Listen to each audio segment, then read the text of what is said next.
VANCE mocked the Bronx. AOC's response ignited a firestorm in Congress. He thought he'd landed the perfect political jab. One line to frame her district as broken, her leadership as failed, her people as problems. But what came next wasn't a defense. It was a reckoning. In just under 7 minutes, Alexandria Ocasio-Cortez turned that hearing room into something far more powerful than a stage for debate. It became a courtroom for truth, a mirror held up to the nation's selective memory. She didn't shout. She didn't need to. Her voice, clear, steady, personal, cut deeper than any headline ever could. And by the time she was done, even his own aides stopped taking notes. This video dramatizes a fictional encounter between two public figures, inspired by real policies, real divides, and very real emotions felt across America. While the dialogue is imagined, the struggles it reflects, the housing insecurity, the generational poverty, the quiet dignity of those fighting to survive are all too real. Because sometimes the facts aren't enough. Sometimes it takes a story told at the right moment, by the right voice, to set the room on fire. The room didn't look like a battlefield. It never does at first. At 8:41 a.m., the hearing chamber on Capitol Hill was half full and already humming with a nervous energy no one dared name. Cameras clicked quietly from ceiling corners, their red lights blinking like tiny, ever-watchful eyes. Staffers moved in low, practiced rhythms, stacking papers, adjusting placards, whispering last-minute reminders into earpieces. Somewhere, someone spilled coffee. No one cleaned it up. The agenda read, Federal Housing Oversight Review, Subcommittee Hearing 14B. But everyone in the room knew that wasn't the real story. The real story wasn't on the official docket. It never is. J.D. Vance was already seated at the long mahogany panel. Tie perfect, posture straight, his fingers drumming an irregular beat on the desk in front of him. He wasn't nervous. He was focused, the way a chess player is when he's 3 moves away from what he thinks is checkmate. In front of him, his aides had prepared a perfectly stacked folder labeled Urban Accountability Case Studies. The tab just visible read Bronx, New York. He glanced at it once, then at the empty seat diagonally across from him. His opponent hadn't arrived yet. She was always late, not out of disrespect, but out of strategy. That's what one reporter whispered once, and the rumor stuck. She lets the room fill first, makes you feel the space she'll walk into. At 8:48, the door opened with a soft click. Alexandria Ocasio-Cortez stepped into the hearing room like someone who already knew the outcome, but wasn't in a rush to get there. No entourage, no phone in hand, just a single weathered leather briefcase and eyes that scanned the room not for people, but for pressure points. She didn't smile. She didn't need to. Aide 1 leaned in to Aide 2. That's the look she gets when she already knows what you're going to ask. Her jacket was deep navy. Her heels made no sound. The only clue that she wasn't here for routine business was the thin gold chain around her neck, which held a single key, not decorative, personal. She sat down without a word. No rustling, no clearing of the throat. But something in the air shifted, just a notch. Enough for a junior intern on the back row to whisper, "This is going to be one of those hearings, isn't it?" Across the room, a 22-year-old digital communications assistant, his first week on the job, checked the internal Wi-Fi network. 2 taps later, he quietly started a live stream on an unlisted YouTube channel the office used for archival purposes. He wasn't told to. He just had a feeling. At 8:53, the chairwoman tapped the gavel once, gently. This hearing will come to order. The opening statements were scheduled to begin with a summary of housing reports from 12 districts. But even as the first representative spoke, all eyes were already on the unsaid tension, zigzagging between 2 seats, one in blue, one in gray. J.D. Vance leaned back slightly and opened his folder. He glanced at his talking points, polished, clean, calculated. His aide had titled the segment, Broken Cities, Broken Promises. His eyes flicked up to AOC. She hadn't opened her briefcase. She hadn't even moved. Instead, she was watching. Not him. The room. The aides. The camera placement. The stenographer's pace. Even the way the pages of the report flapped when the air vent clicked on. She wasn't here to defend a policy. She was here to interrupt a narrative. There was a white index card in her blazer pocket. Just one line scribbled in blue ink. She would touch it once during the hearing. No one would know why, but it would matter. At 8:59, J.D. Vance's hand moved, just slightly. He leaned into his mic, the red light blinking awake. "Madam Chair," he began, "before we proceed with general testimony, I'd like to direct a question to the Congresswoman from New York." And there it was, not an ambush, a setup.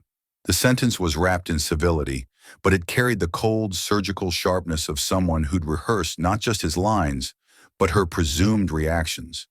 What he didn't know was that she hadn't written a single word in advance. She looked up, not startled, not reactive, just present. The chairwoman blinked, surprised. This wasn't on the schedule. The junior staffer glanced at the screen. Viewers were spiking. He whispered to himself, "Something's about to go viral." AOC placed both hands on the table. Still didn't open her briefcase. J.D. Vance smiled faintly and asked, "Given the state of crime, housing collapse, and chronic mismanagement in cities like yours, how do you justify asking for more federal funds? Isn't that just throwing money into failure?" Silence. For 2 full seconds, a soft shift in the room, a cough near the back. One reporter clicked her pen and froze. Then AOC did something unexpected. She smiled. Not smugly, not politically, but like someone who had just been handed exactly what she needed. The hearing had officially begun, and no one in the room, not even Vance, was ready for what was coming next. The hearing officially opened with polite procedure. A woman from Oregon was reading from a 5-page statement about modular housing innovations. Her voice was even, practiced, slightly rushed. Charts were referenced, acronyms floated in the air. On paper, this was exactly how these things were supposed to go. Methodical, polite, forgettable. But no one was listening. Not really. The energy in the room had started to tilt, ever so slightly, toward the 2 figures at the far end of the table. AOC sat still, hands folded neatly. Her briefcase remained closed. She hadn't spoken since arriving, hadn't cleared her throat, hadn't even sipped from the glass of water in front of her. To the untrained eye, she looked disengaged. But anyone who had watched her before, truly watched, would know this was when she was most dangerous. She was absorbing everything. Her eyes scanned not just documents, but people. Who was making eye contact? Who wasn't? Which staffers were typing? Which were pretending to? Her silence wasn't passive. It was diagnostic. J.D. Vance, 2 seats away, had been watching her since the opening gavel. He kept glancing at her between nods and paper turns, like a man watching the wind before casting his net. His lips curled into what could have passed for a polite smile, except it wasn't. It was the smile of someone waiting to strike. And when Representative Granger from Oregon paused to take a sip of water, Vance leaned forward slightly, tapping his mic. The red light blinked on. "Madam Chair," he said, smooth as silk. The chairwoman turned slightly, eyebrows lifted in mild surprise. He didn't wait for full recognition. "Before we continue, I'd like to ask a question of Congresswoman Ocasio-Cortez." A few heads turned. Some reporters sat up straighter. The aide in the back, who had started live streaming just a few minutes earlier, leaned in, fingers hovering over the keyboard. Vance adjusted the angle of his chair, now facing slightly toward AOC. He didn't raise his voice, but there was a sharpness in the cadence, a deliberate edge meant to slice without appearing hostile. He began with a rehearsed preamble, citing rising crime statistics, homelessness rates, and urban budget overruns. Then, without blinking, he fired the first real shot. "Why," he asked with a tone of detached curiosity, "should we continue pouring billions of federal dollars into cities that clearly can't manage themselves? Shouldn't we at some point hold urban leadership accountable for decades of failure?" A split-second pause, barely long enough for air to shift, but enough for the room to register that something had changed. It wasn't the volume, it was the implication. Every word in that question had been calibrated to press a bruise. We versus they, cities as disasters, accountability as indictment. And hovering just beneath it all, unspoken but understood, was the real message. You and your people are the problem. The room didn't gasp. That would have been too obvious. But it tightened. In the back, a legal aide lowered his pen mid-word. A communications director leaned toward his intern and whispered, "Here we go."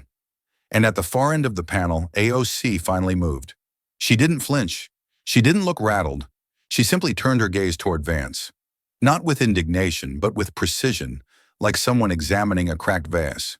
Her expression was unreadable, but her silence said more than any opening rebuttal could have. She was measuring him. The chairwoman glanced at AOC, waiting. A few seconds passed, enough to feel heavy, but not awkward. The moment was hers to take or to let hang. But AOC didn't reach for her microphone. She didn't rush to defend her district. She let the silence stretch just long enough to let his question linger in the air like the aftershock of a snapped wire. And when she finally moved, it wasn't to speak. It was to slowly open her briefcase and slide out a single folder. No label, just a thick paper tab and a small blue sticky note on the inside flap. She placed it on the desk in front of her, deliberate, unbothered. The effect was instant. Vance blinked once. Just once. But it was enough. She didn't need to answer yet. Not because she didn't have one, but because she knew the question wasn't meant for a real exchange. It was bait, and if she took it now, she'd be fighting on his terms. So instead, she waited. And in that stillness, the room leaned forward, collectively wondering, what is she about to do? AOC turned her head slightly, eyes moving across the gallery of press and staffers like a quiet radar scan. She didn't speak. She didn't need to. The tension did it for her. A journalist scribbled a note. Vance versus AOC, round one? But he scratched out the question mark. Everyone knew the hearing had just cracked open, and no one, not the staffers, not the committee, not even J.D. Vance himself, could predict what was coming next. She had heard this question before, in town halls with bad lighting, in interviews where the host smiled too wide, in think pieces that used the word urban like a caution sign. The tone changed, the audience shifted, but the subtext never did. Why do people like you always ask for more? It wasn't curiosity, it was accusation dressed in a suit. But today it felt different, not because of who asked it, but because of who was listening. The cameras were rolling, yes, but more importantly, the people who lived these answers were finally watching too. And this time, she wasn't just going to respond, she was going to put it on the record. AOC reached forward slowly and clicked her mic on. Her fingers hovered for half a second, not out of hesitation, but control. Then she looked directly at Vance. Her voice was low, even, almost gentle. That made it more dangerous. The problem isn't mismanagement, she said. It's selective memory. The phrase landed like a match on dry paper. Quiet at first, but already sparking. J.D. Vance didn't move, but the smirk was gone. AOC leaned back slightly, keeping her hands folded. You speak of failure like it's a personality flaw, she continued. But what you call failure, I call fallout. She flipped the folder open. No dramatic flourish, just a clean page with printed testimony from a Bronx housing coordinator. Here, she said, is a building on East 174th where the elevator's been broken for 2 years. A woman on the 6th floor had to crawl up the stairs after giving birth because repair funds were slashed. She turned the page.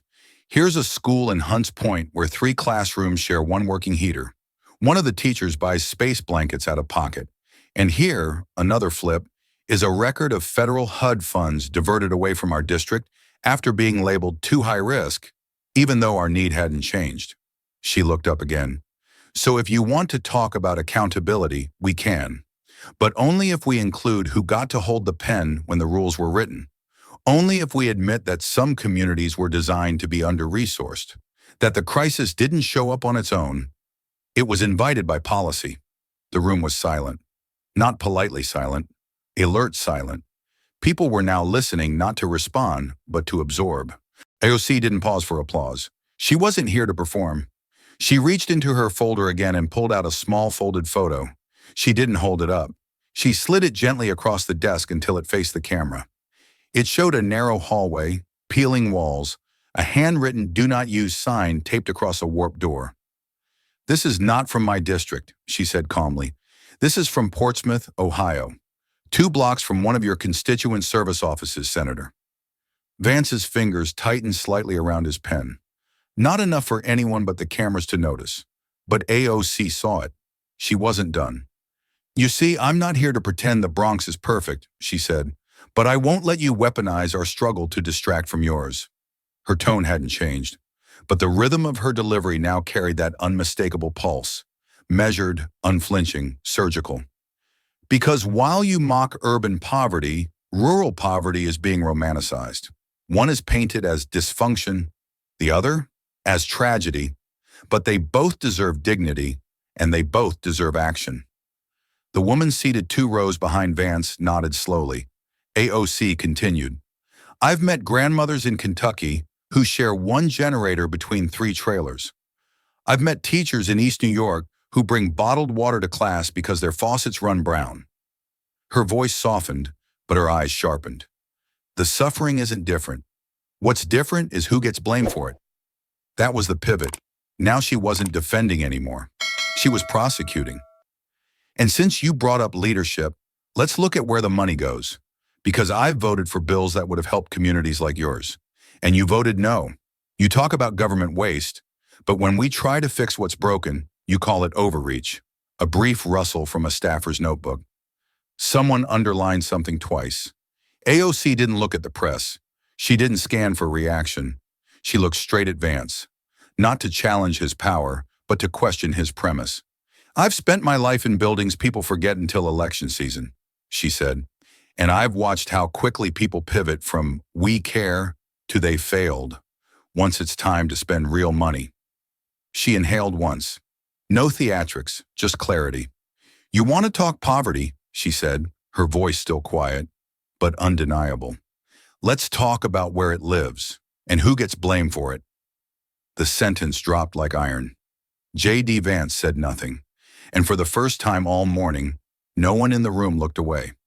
Before she ever sat behind a congressional nameplate, before microphones and televised hearings, there was a chipped kitchen table tucked into a narrow Bronx apartment that always smelled faintly of bleach and boiling rice.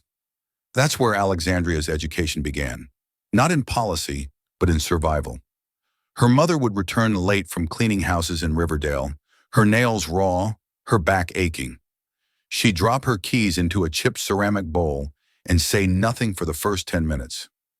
Exhaustion didn't like conversation. Meanwhile, Alexandria would be hunched over a composition notebook, trying to finish pre-algebra between the sporadic flickers of a faulty ceiling light. The hallway outside their unit was dim, with a single bulb that buzzed like a fly trapped in a jar. Rats skittered behind trash chutes at night, their tiny claws clicking like typewriters across tile. She learned early not to flinch. The first time she saw mold creeping up their bathroom wall, she told her mom they should paint over it. Her mother smiled gently and said, "We could, but it'll just come back, mija, like a leak you can't see yet." Years later, she'd realized that wasn't just about mold.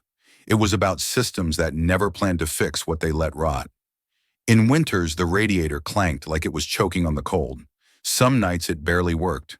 Her mom would boil water and pour it into plastic bottles, wrapping them in towels so Alexandria could hold them while she studied. The steam fogged the apartment windows, giving the illusion of warmth. On one such night, with math problems half solved and frozen condensation gathering near the sill, her mother quietly muttered, "You're going to work in buildings where heat comes from the walls, not from burners on a stove." That wasn't a dream. That was a command. By age 11, AOC knew how to stretch $20 across 5 meals. She knew the exact hour when the library Wi-Fi was strongest and least crowded. She knew how to fold laundry in cramped spaces and how to deflect pity with humor. But what stayed with her most weren't the struggles. It was how invisible those struggles felt to the outside world. No one asked why her clothes smelled like ammonia some days. No one questioned why she ate lunch alone, her fingers still smelling faintly of lemon pledge from helping her mom scrub a stairwell that morning. Poverty didn't come with a siren. It came dressed as routine. On weekends, if her mother picked up extra shifts, Alexandria would sit in the corner booth of a 24-hour diner with a coloring book turned math notebook, sipping on the same cup of hot chocolate for 3 hours. The waitresses got used to her. One of them, Ms. Diana, would sometimes sneak her an extra biscuit and whisper, "Don't tell your mom." You're working hard. It was the first time she felt seen outside of home. Those were the streets that shaped her. Cracked sidewalks that lifted in the summer heat, stairwells that echoed arguments and lullabies alike. Neighbors who banged on the wall once if you were too loud and twice if they were just checking you were still okay. The Bronx didn't make her bitter. It made her fluent in contradiction. She saw joy and hunger on the same block. She saw brilliance in kids who got suspended for fighting because they didn't have words for their grief. She saw women carry their dignity in broken heels and secondhand blazers, shoulders squared as if to say, "This is temporary, I am not." She would grow up remembering how power looked from the bottom of the ladder, not as something to chase for prestige, but as something that had always been wielded against people who never got to speak back. Her understanding of legislation didn't begin with a textbook. It began with the day a landlord ignored their 9th maintenance request, and her mother whispered, "They know we won't sue.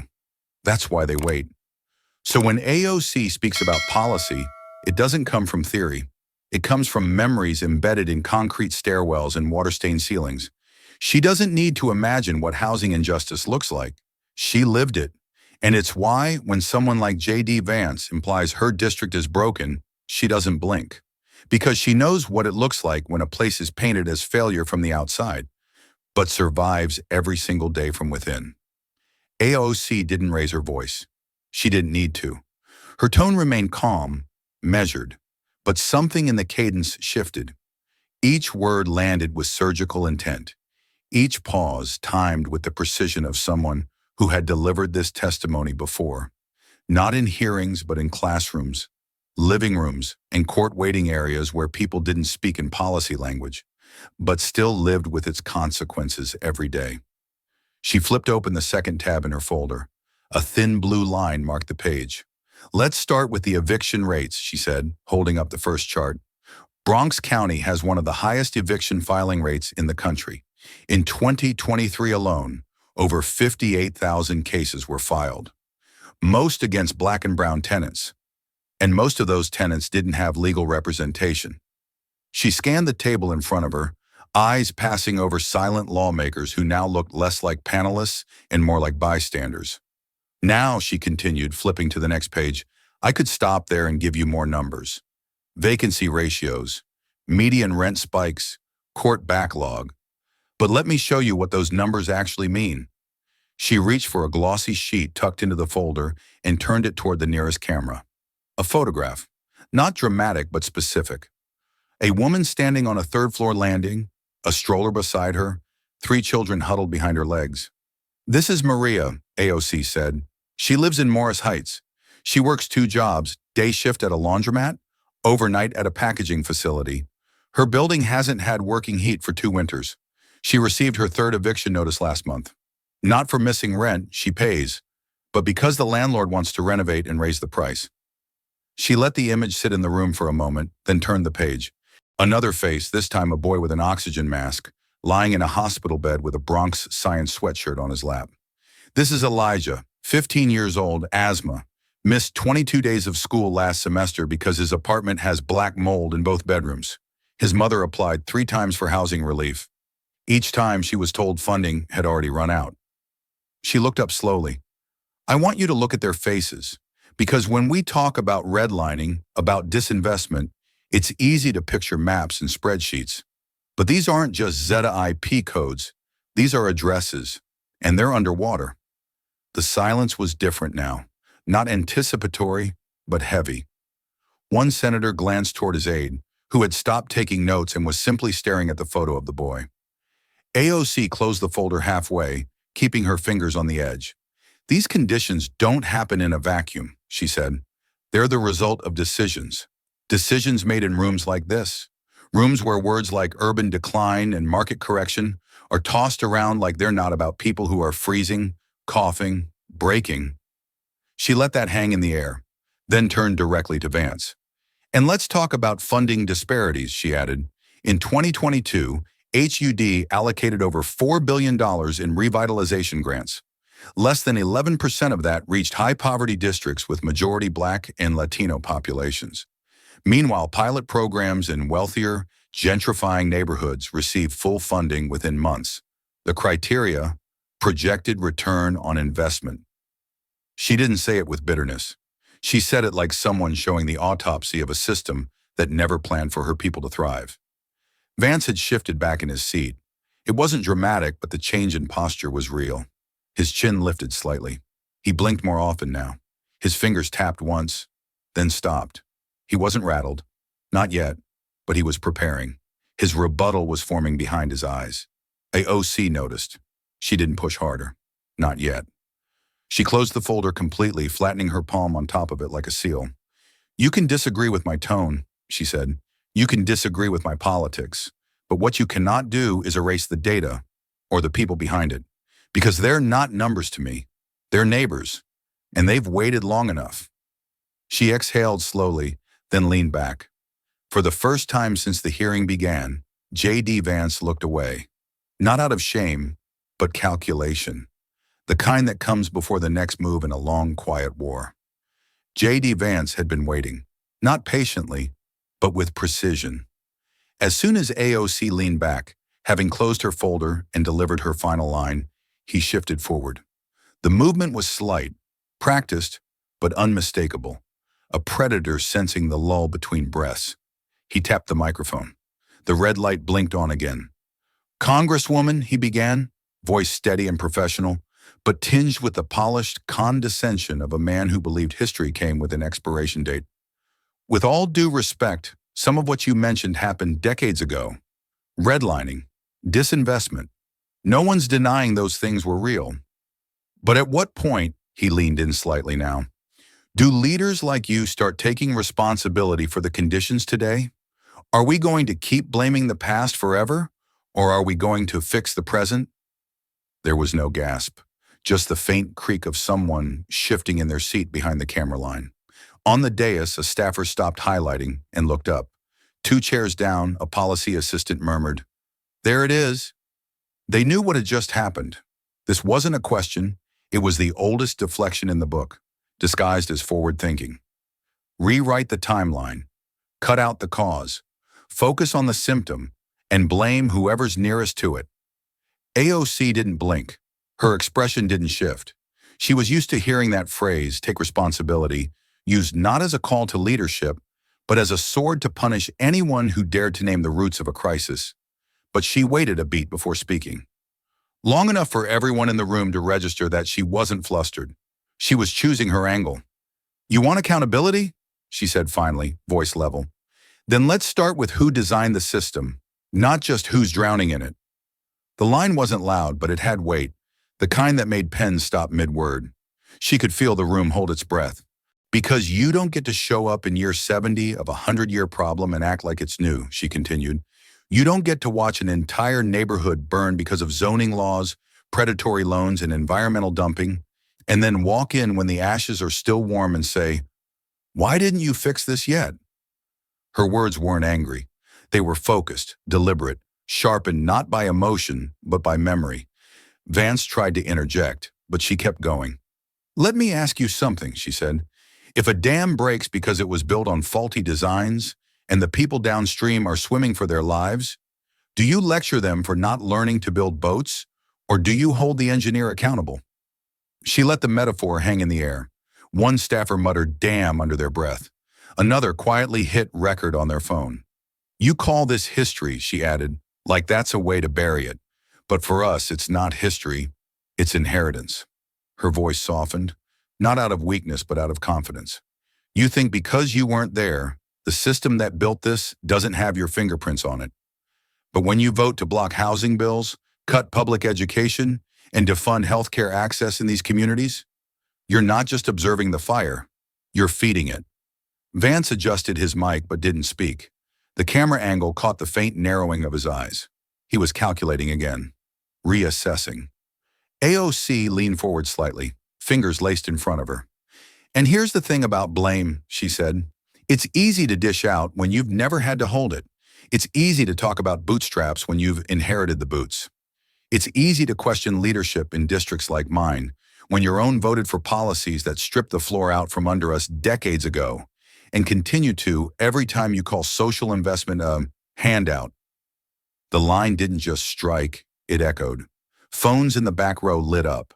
One intern sent a text. She just flipped the whole room. A journalist near the wall tapped a tweet into her phone and hit send without editing.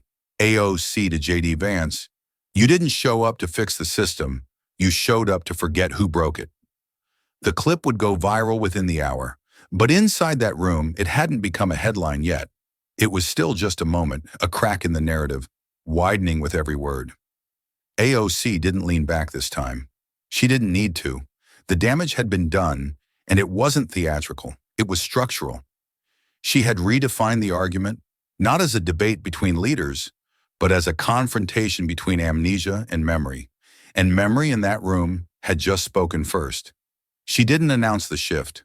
She didn't pause to set the stage or signal that a pivot was coming.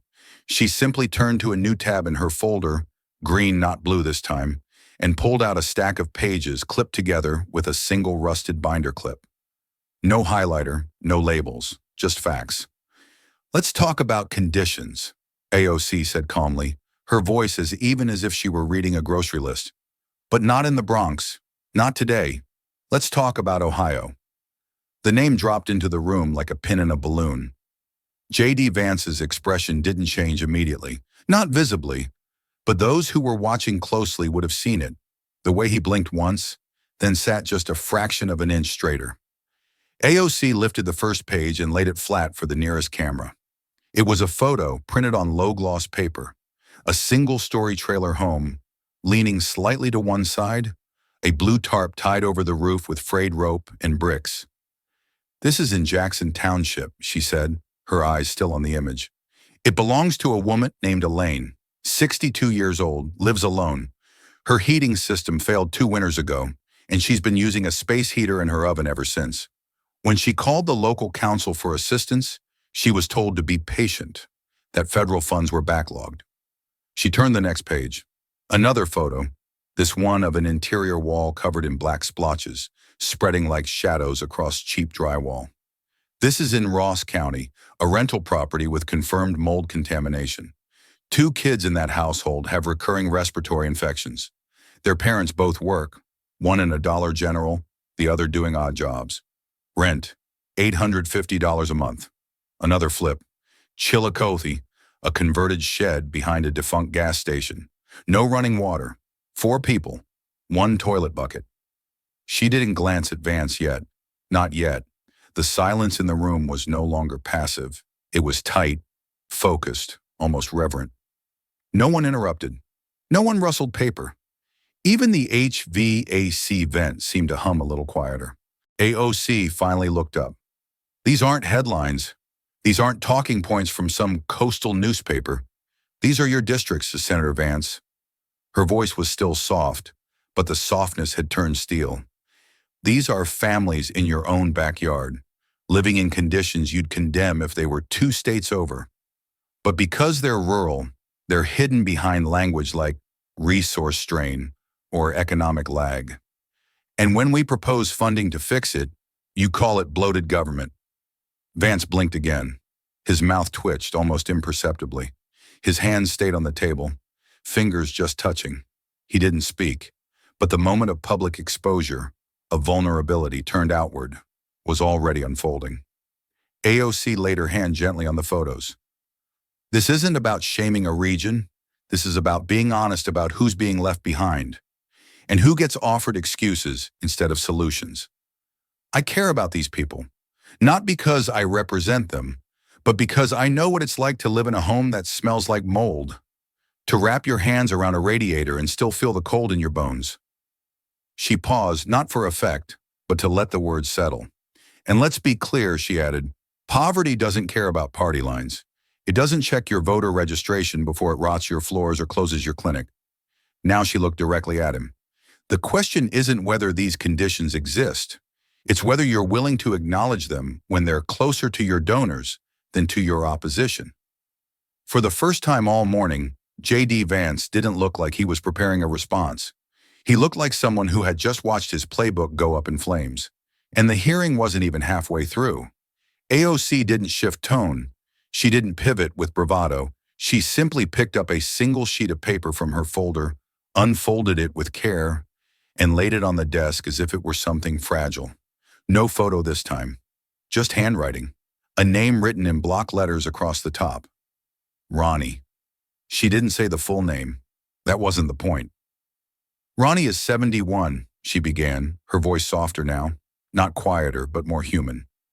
He's a retired steelworker from Jackson, Ohio, voted Republican most of his life, worked 40 years on the line until the plant closed down and the pension fund dissolved in litigation. He still doesn't understand. The hearing room didn't move. One of the interns in the back straightened slightly, recognizing the town name. Another jotted it in the margin next to Appalachia talking point. But this wasn't a point, it was a person. He now lives in a trailer about half a mile off State Route 93, AOC continued. No central heat, just a plug-in space heater that works when the generator doesn't sputter. In the winter, he sleeps in 2 coats, 3 blankets, and keeps a pot of water boiling overnight to create a little humidity in the room. He eats mostly canned beans and peanut butter. On the good weeks, he adds a few eggs if the dollar store's freezer is working. Her voice didn't tremble. It carried weight not through theatrics, but through the clarity of someone who has sat at kitchen tables like Ronnie's, who knows the difference between empathy and spectacle. He's not angry, she said. He's tired. He's not demanding a revolution. He's not following viral debates on cable news. He just wants to not wake up cold in February. There it was, one sentence. Sharp, simple, irreversible, the kind that slips through ideology and sits with people long after the video ends. He told me he doesn't care who fixes it, she added. Blue team, red team, doesn't matter. He just wants someone to show up, someone to stop talking about growth potential and start talking about insulation, affordable heating oil, mobile clinics, a pension he can trust not to vanish before his grocery budget does. Across the room, one of Vance's aides hesitated with their pen in midair. Another quietly took a screenshot of AOC's statement and messaged it to their comms group chat. Prepare response for working class veteran story. Possible vulnerability. But AOC wasn't performing for the cameras. She was speaking directly to a truth that rarely made it to hearings like this. The rural poor, she said, have been treated as political folklore for decades, talked about in campaign speeches, romanticized in press tours, and then quietly abandoned when the budget meetings begin. She tilted her head slightly toward Vance without looking at him directly. We tell their stories when it's convenient. Then we slash the programs they need when no one's watching. The line didn't strike like a hammer. It sank like a stone into deep water. People like Ronnie don't want pity, she said. They want heat. They want safety. They want to stop feeling like their suffering is just background noise to some politician's re-election pitch.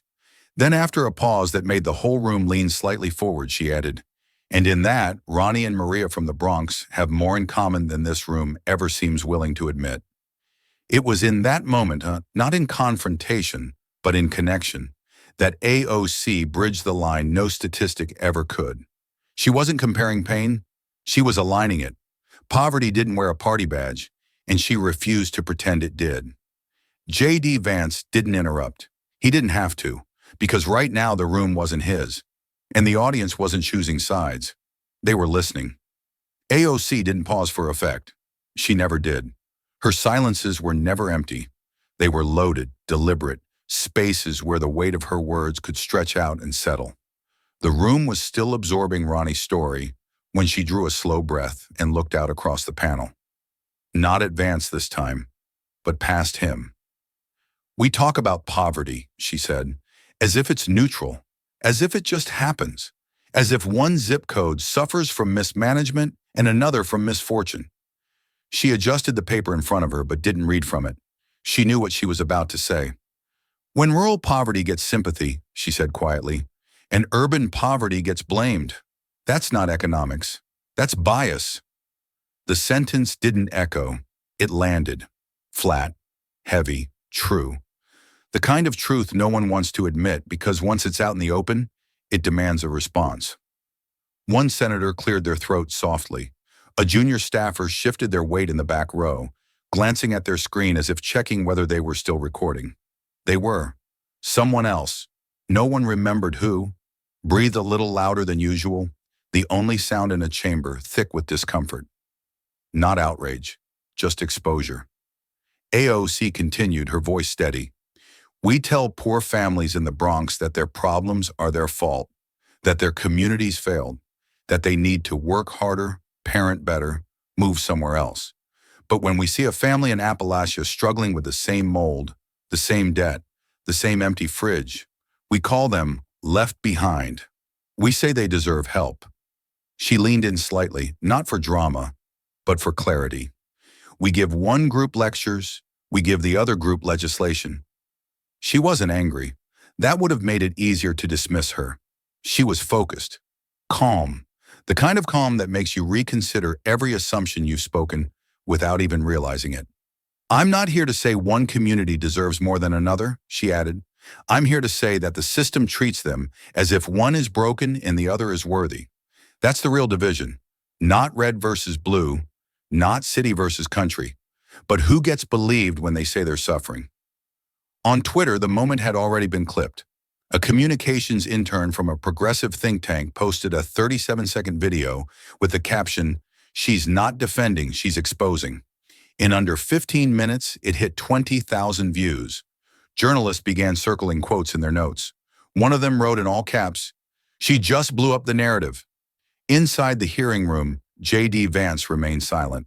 He wasn't folding, not yet, but the thread he had started pulling, urban failure, irresponsible leadership, wasted funding, was unraveling. And now, for the first time, it wasn't AOC on the defensive. It was the entire framing of who America thinks deserves help. She tapped her finger once on the edge of her folder, then looked around the room again.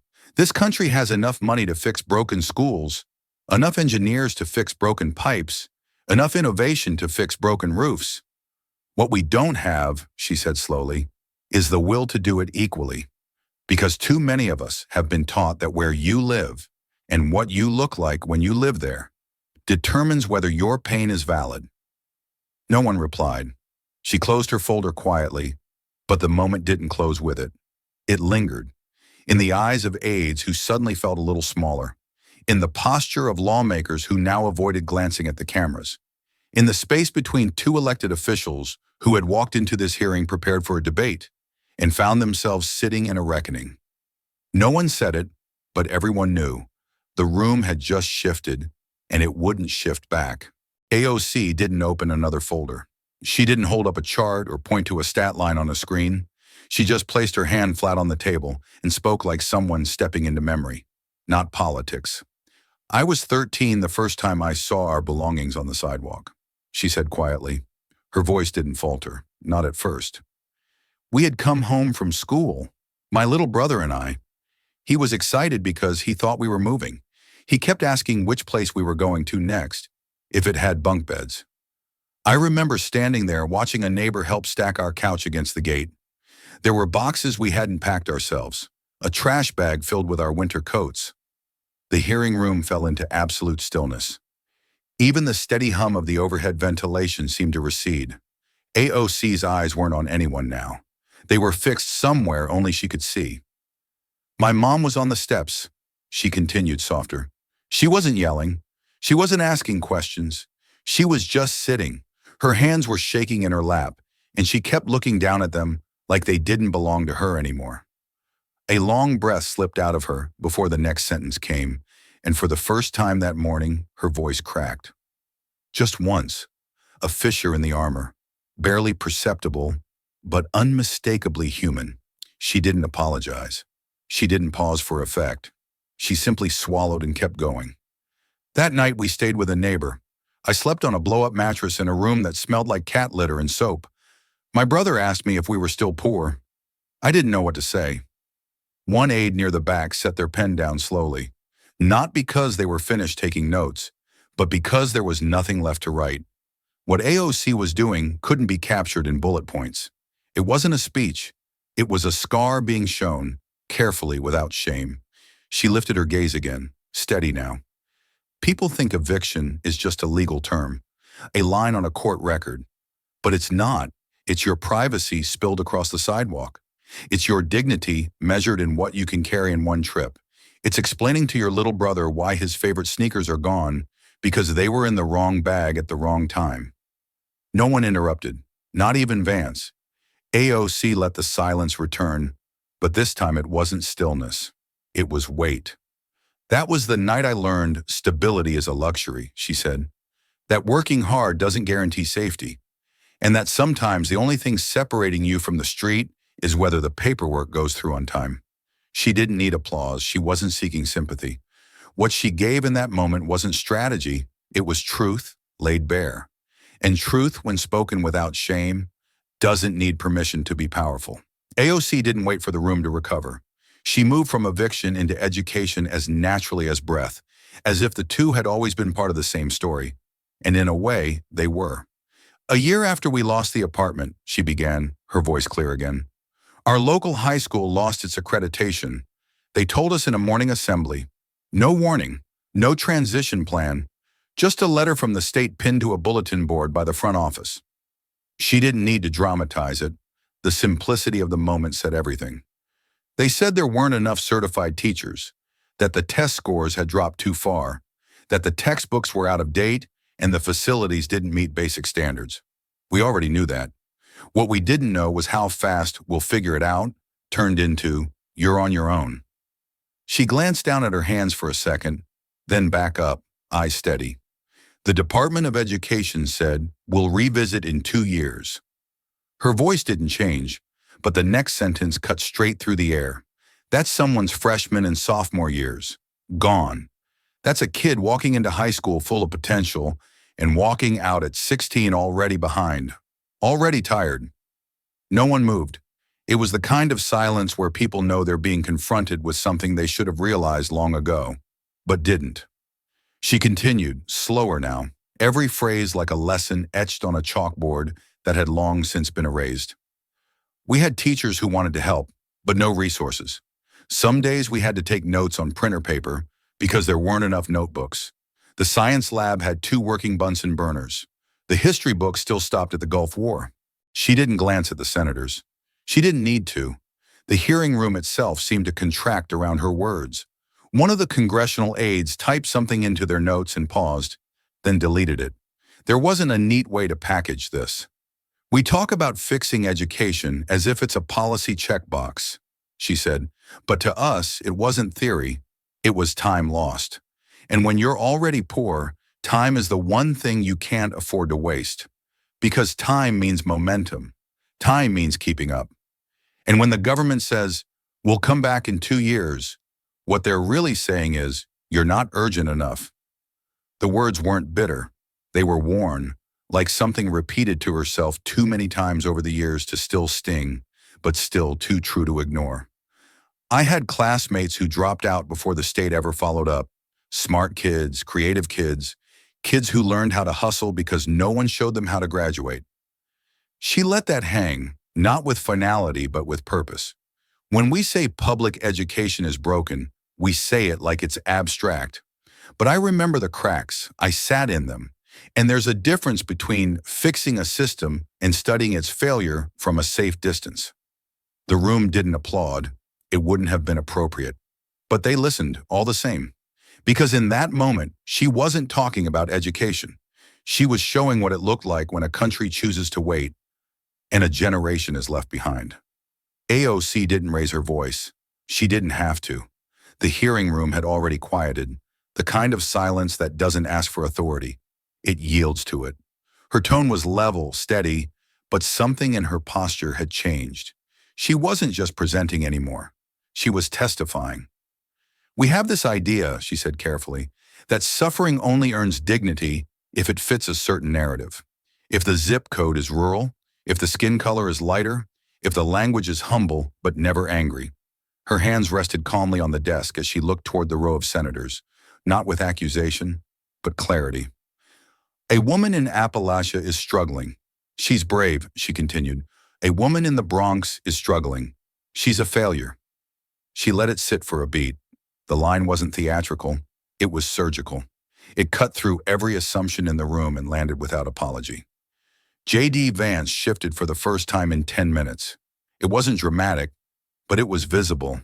He leaned back in his chair, then forward again, adjusting his grip on the microphone, though he didn't press it. His aide to the left was already typing furiously, fingers darting across the keyboard in an anxious rhythm, as if trying to calculate in real time how much damage had just been done and how long it might take to undo. AOC kept going, her voice still calm, still deliberate. When a trailer park in Ohio collapses under neglect, we call it a tragedy of the forgotten. When a housing complex in Brooklyn loses heat and children get sick, we say it's just how it is, that their leaders failed, that they didn't try hard enough. Her words carried the weight of every unreturned call, every shrugged-off complaint, every headline that used struggle as a punchline instead of a warning. She didn't blink as she added, "I've walked through both. I've met mothers in coal towns who skip dinner so their kids can eat. I've met mothers in my district who water down milk to stretch it an extra day. Pain doesn't care what state line you live behind, but politics does." A senator 2 seats away averted his eyes. Another leaned ever so slightly away from the microphone. The hierarchy in the room was shifting, not in power, but in moral weight, and everyone felt it. "This hearing," she said softly, "was supposed to be about policy, but it's also about who we allow to be seen as worthy, and who we quietly agree to blame." She paused, not for emphasis, but as if asking the room to answer itself. J.D. Vance didn't move again. He sat rigid now, his polished composure fraying at the edges. He had come prepared for a debate. What he faced instead was a mirror. "And let me be clear," AOC said as she closed her folder slowly. "No one should have to earn sympathy, not by geography, not by skin tone, not by how quietly they suffer." It wasn't just a point made, it was a bias named, and in naming it, she made sure it could no longer hide in plain sight. It didn't happen during the hearing, not in the moment when AOC closed her folder, not when J.D. Vance leaned back in silent recalculation, not even when the chairwoman paused before moving to the next speaker, as if trying to steady the atmosphere in the room. The shift began hours later, quietly, in a shared workspace 2 floors below the chamber, where a junior digital staffer named Mason Rivera sat staring at his screen, earbuds in, replaying the clip for the 5th time. He hadn't been told to capture it. His job was logistics, tech troubleshooting, time-stamping live footage, syncing C-SPAN backups. But something about those final lines, "No one should have to earn sympathy, not by geography, not by how quietly they suffer," had frozen him in place when he heard them live. Now watching them again, he realized it wasn't just a strong moment. It was the moment. The clip was only 47 seconds. No cuts, no music, no text overlays. Just AOC's face, the slight shake in her voice as she spoke about unequal sympathy, the calm rage in her eyes when she said, "Pain doesn't care what state line you live behind, but politics does." Mason hesitated, then typed a caption. He didn't overthink it. "She said what we've been scared to admit." He uploaded it to his private account, unlisted but shareable. It took 14 minutes to break containment. The first to repost it was a teacher from Cincinnati. She quoted the video with, "I teach in a rural district. She's not wrong, we get funding. My cousin's school in the Bronx didn't." Within the hour, a thread began to form. Organic, raw, diverse. A veteran from West Virginia wrote, "My trailer is the one she described. We've got a heater from 1989 and plastic on the windows. Never thought someone like her would speak for me." A single mother in the South Bronx replied, "It's not about left or right anymore. She put my life into words I didn't know how to say." By 1:37 a.m., the video had passed 2 million views. Major accounts picked it up next. A regional news outlet in Pennsylvania called it the most honest 47 seconds on poverty this year. A healthcare organizer in Ohio reposted it with a hashtag that quickly gained traction. Hashtag the same struggle. And while the internet digested the moment, something more subtle happened in offices across the country. Aides at agencies who had ignored grant requests suddenly forwarded internal memos, flagging this for reconsideration, may need new language, urban-rural bias. City council members from Detroit, Tulsa, Charleston posted the clip with stories of constituents they'd once tried to help but couldn't reach. In one small newsroom, a political columnist sat in silence after watching the clip 3 times. She had covered AOC skeptically for years. Her draft for the next morning's editorial changed direction mid-paragraph. She didn't quote polling data. She quoted Ronnie from Jackson, Ohio. Back in the Capitol, AOC's staff returned to their small office with cold sandwiches and tired feet. They hadn't seen the clip yet. They were still filing follow-up memos, scheduling community calls, reviewing bill language. It wasn't until one of the interns checked their phone and gasped, "She's trending," that the ripple hit them. AOC, sitting at her desk with her heels kicked off, simply asked, "What quote?" The intern played it back. When it ended, no one said anything. Not because they were stunned, but because they understood. "This wasn't a clapback," one aide whispered. "It was a confession on behalf of a country."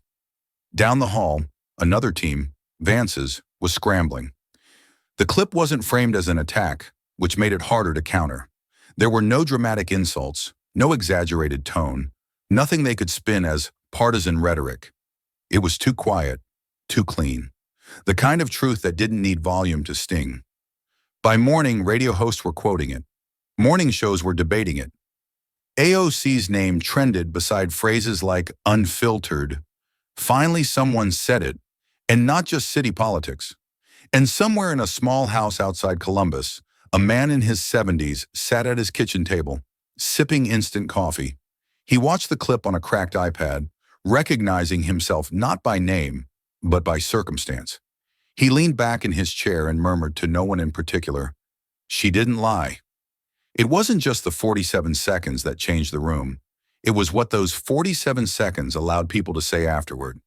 The truth had slipped through the usual filters, and now that it was out, it wasn't going back in. It started slowly, as these things often do. First came the comments, brief, plain-spoken, and unpolished, arriving beneath the 47-second clip that had already surged past 3 million views by noon. Most didn't come from verified accounts or political operatives. They came from towns with names that rarely made national headlines: Waverly, Zanesville, Ashland, places J.D. Vance had once carried with ease. "I don't agree with her politics," one man wrote, "but she was right about how it feels to be left behind." Another chimed in, "I voted Republican since Reagan. That don't mean I can't recognize truth when I hear it. We got trailers with mold and no hot water. She said it like she'd been here." Dozens of similar replies followed, many from people who didn't even use her name. They called her that lady in Congress or the one who said it without yelling. They didn't always spell it right. They didn't care. They weren't praising a politician. They were recognizing themselves in her words.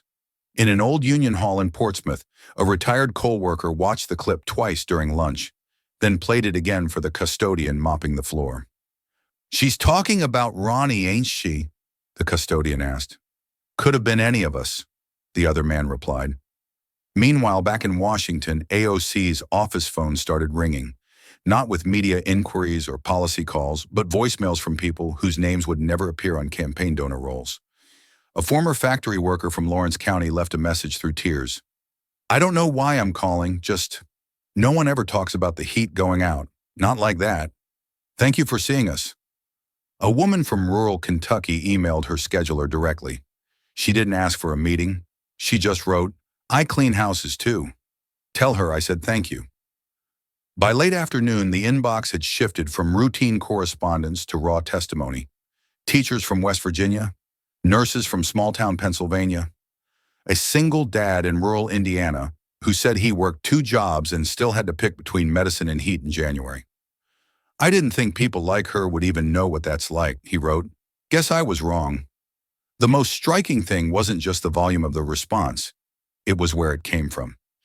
The very counties Vance's team had expected to rally behind him were now listening to a woman they'd been told was their political opposite. And they weren't just listening. They were nodding, some even defending. In one community Facebook group based in southeastern Ohio, a thread with a clip sparked heated discussion. One user wrote, "She's probably a socialist, but I don't care. What she said was real. That's my cousin's house," she described. Another replied, "Funny how someone from the Bronx gets it better than half the people we send to Columbus." Even more unexpected were the quiet endorsements from unlikely places. A church newsletter in Western Tennessee reprinted a portion of her quote, "No one should have to earn sympathy, not by geography, not by how quietly they suffer." Below it, the pastor had written, This week, let's talk about what that means.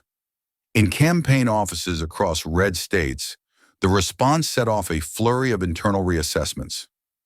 Staffers flagged the clip not as a threat to policy, but as a threat to narrative. If someone like AOC, demonized for years as the voice of the radical left, could connect emotionally with working-class voters in districts considered safely conservative, what else might be shifting under the surface?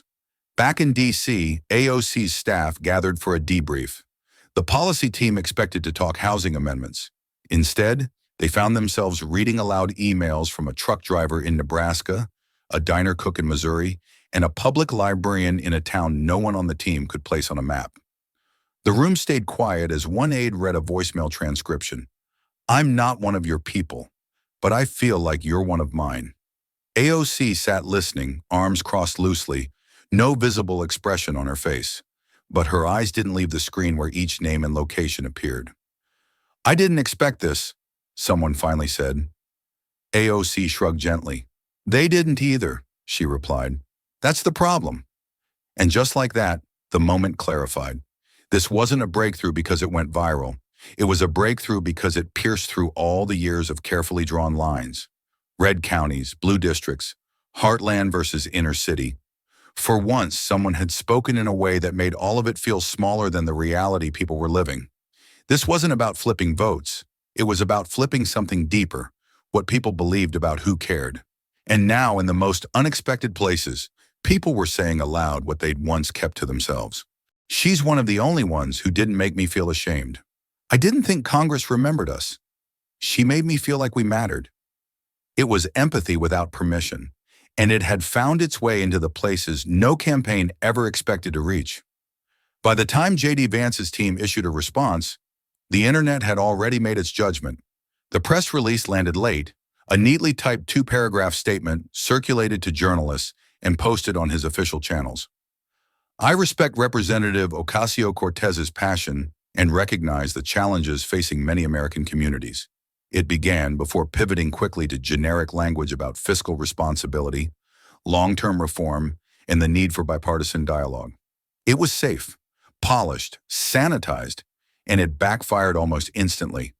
Within minutes, replies flooded his social media channels, screenshots of AOC's quotes overlaid with images of crumbling buildings, eviction notices, food pantries in both cities and rural towns. One tweet, now pinned to the top of a trending thread, simply read, "She had proof. He had a script." It racked up 200,000 likes in 4 hours. Another user wrote, "You said you'd bring the fight." She brought the facts. Others mocked the hollow tone of the statement, calling it respectfully evasive. Even some of Vance's usual supporters seemed lukewarm. "I expected him to say more," one commented, "not hide behind press staff." Political analysts across networks dissected the mismatch, how a moment charged with raw testimony and national attention had been met with the rhetorical equivalent of a shrug. "In a time when voters crave authenticity," one host said, "this wasn't just a misstep, it was a missed moment." Behind closed doors, aides scrambled to craft a stronger rebuttal. But the clip of AOC was still spreading. Now with subtitles, remixed videos, and grassroots endorsements, the damage wasn't in the disagreement, it was in the contrast. One side spoke like a memo, the other like memory, and America, for once, chose to listen to the one that didn't flinch. 7 days later, the hearing is no longer trending. Cable news panels have moved on to the next crisis, the next clash. The thumbnail of AOC's face mid-speech has been replaced by storms, indictments, stock market dips. But in church basements, high school classrooms, and nonprofit strategy sessions, her words still echo, quietly, insistently. A video clip is played during a community college seminar on urban policy. A civics teacher in Kansas asks her students to transcribe one sentence from her speech that made them pause. A senior nonprofit leader in Atlanta opens their weekly team call with the quote, "These aren't charts. These are addresses." In a social studies classroom in Akron, a student stumbles over AOC's phrase about the wrong kind of struggle. He rereads it, slower this time. A pause follows, longer than expected. In AOC's district office, An aide opens an email from someone unexpected. It's a former Republican mayor from rural Pennsylvania. Retired now. The subject line is simple, not usually one to write. The message begins formally, then softens.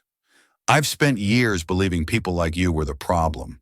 But what you said about the veteran, about the kid who thought eviction was just moving, woke something in me. Not sure what I'll do with that yet, but I figured I should thank you before I forget why. The staffer prints it, leaves it on AOC's desk with no note, just a yellow highlight over one line. Woke something in me. Headlines fade, but the stories they tried to erase, if told right, don't go quietly. They stay. The fluorescent lights buzz softly above the peeling tile floor. No banners, no podiums. Just a semicircle of folding chairs arranged around a scuffed linoleum table in a community center tucked between a shuttered laundromat and a bodega in Queens. Alexandria Ocasio-Cortez enters quietly. No entourage, no press badge dangling from a camera crew. Just her and a notepad, worn from use. The room is filled with faces that don't usually make headlines. An elderly woman in a knit cap nursing arthritis in both knees. A teenager holding a baby sister while answering FAFSA questions. A line cook in a stained Mets hoodie asking about rent stabilization. These weren't constituents. They were survivors. AOC listens more than she talks, takes notes, nods often. One mother, her voice soft but insistent, leans forward and asks, "Do they hear you up there?" The words aren't bitter, just tired. Tired of silence, of speeches that never seem meant for them. AOC exhales. "Not always," she admits, "but I speak so people like you don't feel erased. Even if the system pretends not to listen, it can't pretend no one said it." The woman nods slowly, lips tightening into something that's not quite a smile, but not defeat either. No live stream, no tweets, just the creak of plastic chairs, the low hum of a vending machine in the hall, and a kind of honesty you can't script. Later, AOC would say that this room, with no lights and no leverage, mattered just as much as the Capitol hearing.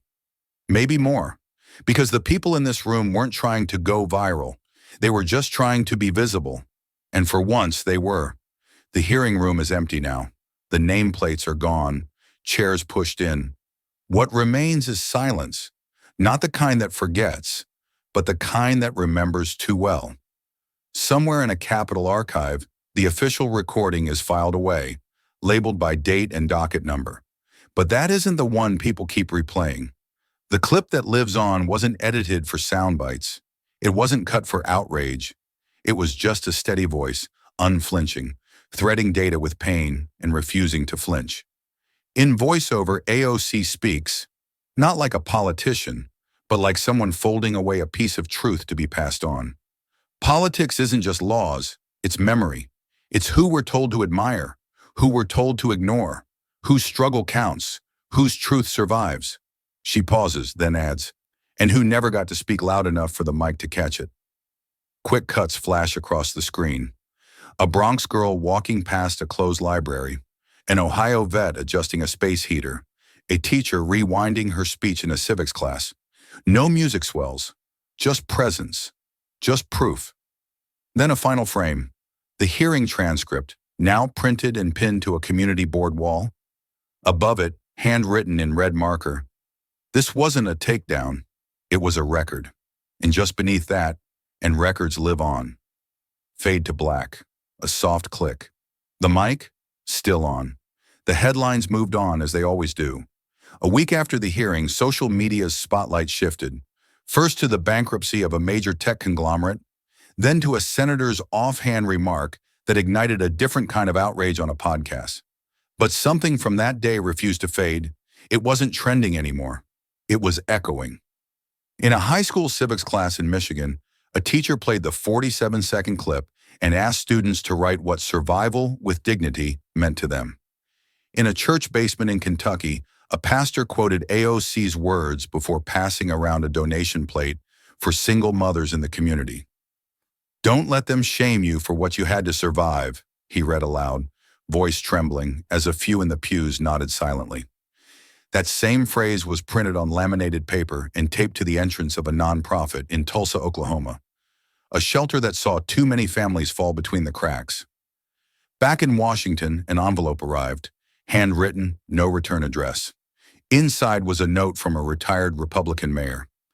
"I didn't agree with everything," it read in neat cursive, "but I haven't stopped thinking about what she said. Maybe I've been wrong about what struggle looks like." No headlines captured that. No segment led with it. But the moment had moved, quietly, deeply, and into places no viral trend could reach. The story, once framed as a partisan clash, had become something else entirely. It was no longer just about AOC or J.D. Vance. It was about people who had never spoken in a room like that, hearing someone say what they'd never had the mic to say, and somehow, without noise, the truth had stayed. There were no microphones this time. No lights, no countdowns, no aides shuffling behind her with bullet points. Just a creaky community center in Queens, the kind with mismatched folding chairs, a yellowed linoleum floor, and a hand-drawn paper sign taped to the front door. Tenant budget meeting, 6 p.m. AOC stood at the front with a clipboard in her hand, sleeves rolled up, speaking not from a podium, but from the same level as the neighbors seated before her. They weren't there to talk about speeches or trending videos. They wanted to know if the heating subsidies would come before December, if the abandoned lot behind 44th Street could finally be turned into a garden, if someone would finally fix the elevator that's been broken for 6 months. AOC answered patiently, detail by detail, never rushing through the small stuff. Because to them, none of it was small. Midway through, an elderly woman in a floral scarf raised her hand. Her voice was hoarse. "Do they actually listen to you?" she asked softly. "When you speak like that, up there?" The room fell into a curious hush. AOC looked at the woman, then around at the people beside her, working mothers, retired factory workers, a teenage girl holding a toddler on her lap. Their faces weren't familiar, but the expression in their eyes reminded her of her own mother's. Cautious hope, wrapped in exhaustion. She answered gently, no need to raise her voice. "Not always," she said, "but I don't speak to make them comfortable. I speak so you don't feel invisible." No one clapped, no one filmed it, but heads nodded slowly, eyes softened. And in that quiet room it was clear. The mic may have been off, but the message was still on. The day was over. No press chase, no flashbulbs, just the heavy oak doors of the Capitol swinging shut behind her. Alexandria Ocasio-Cortez stepped out alone into the pale evening light, the wind cool against the collar of her coat. She walked without hurry, past the marble steps, past the statue that no one really looks at anymore, and finally past the cement pillar that once bore a crude flyer. "Socialist threat, stop her before it's too late." It had been torn down months ago, but something new was taped in its place now, a scrap of notebook paper. No name. Just 5 words scrawled in blue ink. "Truth doesn't trend, but it echoes." She paused just briefly, not to photograph it, not to react, just to read and keep walking. A soft voice began, her own narration floating gently over the moment. Politics isn't just about power, it's about memory, about whose version of struggle gets recorded and who gets left out. Cut to the subway, Queens-bound. The train rocked gently, half full, fluorescent lights flickering as it pulled past the tunnel murals. AOC sat quietly, earbuds loose, coat draped over her lap. Her eyes weren't on her phone. They were fixed somewhere far beyond the car window, on stories still waiting to be heard, on names that never make the news. A teenage girl across the aisle recognized her. No camera, no outburst, just a quiet nod and a single sentence. Soft but sure. "You made us feel seen." No reply was needed. As the screen slowly faded to black, a final line appeared. The mic wasn't off. The world just finally listened. This story reminds us that true leadership isn't about volume. It's about presence. AOC didn't shout to be heard. She spoke with clarity, conviction, and lived experience. Her courage wasn't in confrontation alone, but in standing still when others tried to dismiss or diminish her truth. What lingers isn't just her words, but the quiet way she made others feel seen, especially those forgotten by both headlines and history. In a world where political moments often vanish in 24-hour cycles, her testimony became something deeper. Memory, legacy, a reminder that impact doesn't always go viral. It goes inward. What about you? Have you ever felt invisible until someone spoke up in a way that made you feel real? If this story touched you, don't let it stop here.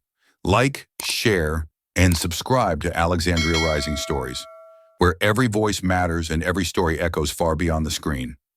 This story is a fictionalized and dramatized narrative created for educational, inspirational, and storytelling purposes. While it may be inspired by real public events, people, or societal issues, it includes imagined dialogue, reconstructed scenes, and character interpretations meant to highlight broader themes of justice, dignity, and resilience. Any resemblance to actual events or individuals beyond public knowledge is purely coincidental. We do not intend to defame, mislead, or harm, but to invite reflection and meaningful conversation. Thank you for watching Alexandria Rising Stories.